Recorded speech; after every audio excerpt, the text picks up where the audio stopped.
For more on all this, let's turn to Mark Simone, WOR radio show host, and Betsy McCaughey, a New York Post columnist and former New York lieutenant governor.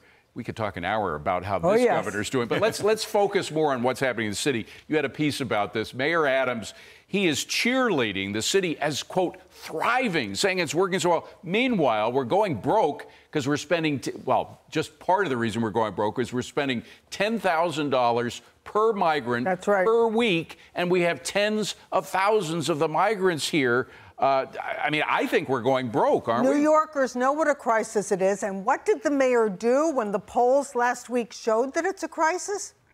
He launched a huge PR blitz, a propaganda blitz in social media, paid media, telling New Yorkers should be proud. They are welcoming the world. They are providing this services to all these migrants.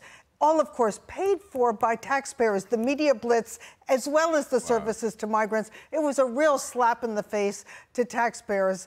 And the fact is that the mayor and the governor both lacked the backbone to tell President Biden to close the border.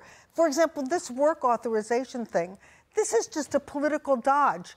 Kathy Hochul said last week there are 460,000 jobs available in New York, just the right number for all these migrants. It's the wacky notion that a migrant can do any job. Where are these openings? Nursing, computer specialists, data processing. The Pew Foundation shows that the vast majority of these migrants do not speak English and have no higher education. And meanwhile, Mark, and when we do welcome, we are a city of immigrants. They speak 160 different languages in Queens alone. So, I mean, we welcome legal immigrants that have skill sets that we can use in our work economy. But that's not a definition of the kind of migrants that are coming in now. No, the whole thing is ridiculous. What did you say, 40,000 a month to take care of them? Yeah, hedge fund guys don't give the wife that much in a divorce. Right. Oh, my God. So, good point. You know, this could be solved in 1 second. They're all coming from Texas. Governor Abbott is a genius at logistics, figuring out how to load them up on buses, send them here. If this were Donald Trump, he'd call Abbott and say, what's it cost you for these buses? We'll pay for it. Let's just send them to Washington, not here. That's right. Dump them off in front, drop them off in front of the White House, in front of Kamala Harris's house. They're Biden's migrants. Let him figure it out. Well, and to your point that this is such a financial crisis for the city, we have 158 financial firms have abandoned New York since 2019, and almost 500,000 residents gone, Taxpayers are leaving, and migrants who consume tax dollars are coming in droves. What do you think? And they're coming in to the most expensive city in the country. So, I mean, not only are they coming, not only is it expensive, but it couldn't be more expensive to house them here. People watching from New York City, watching our show, who have children in the public schools, you're sending your children back to school this week.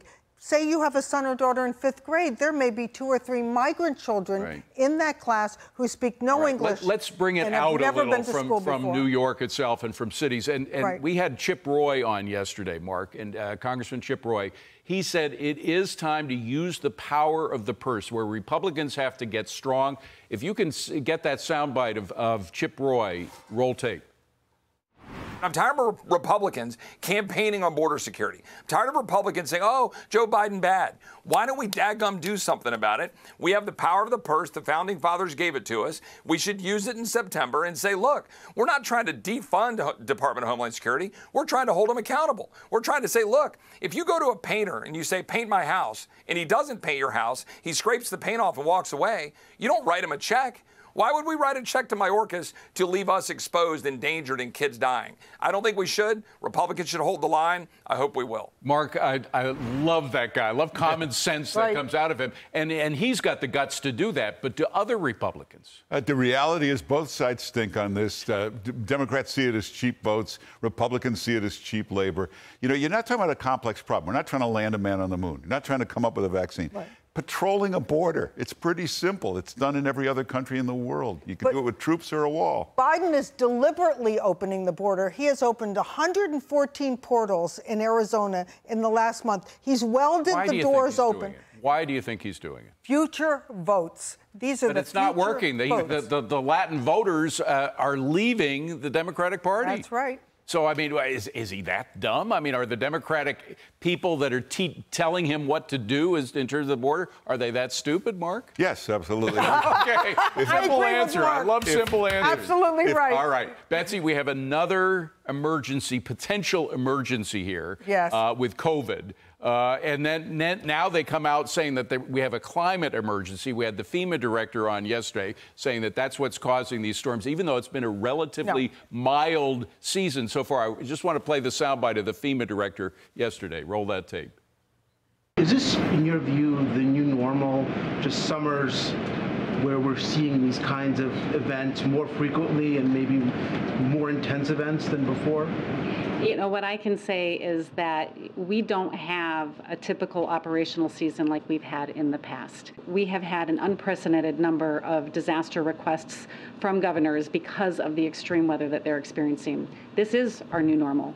Well, of course, governors want more money. They always want more money. But the question is, will Americans buy a climate emergency if the president declares one? I was going to speak out in favor of the FEMA funding and not having FEMA funding being held hostage to Ukrainian funding.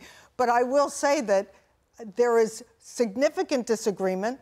41% of geologists and climatologists, according to a new Heartland survey, 41% do not believe that we are having more severe weather than in the past. Not more severe hurricanes, not more severe tornadoes. Of course, the media like to hype it, and the Democrats want to tell you it's climate change, but weather has always been severe, and we continue to have storms. But the bottom line, Mark, is the reason they want a climate emergency, it gives them the power that they had during the COVID emergency and during other emergencies to do things without having to go through Congress. You don't have to go through all that rigmarole in Congress. You can do through executive action. If you have a climate emergency, all sorts of spending, all sorts of regulations. I mean, they're already doing enough in that regard, but they could do so much more if they declared it an emergency. Their mentality, the liberal, the Democrat, believes they are so much smarter than you that they should control everything. And this climate stuff gives them the right to tell you what car to drive, what oven you can use. It's what totalitarian. Light bulb. It's totalitarian. They love it. And the problem is totally corrupt media, except for here, doesn't fact check them. If they got fact checked left and right, they wouldn't get away with it. Mark Simone, Betsy McCaughey, great to see you both. Thank you very much. Appreciate you being here.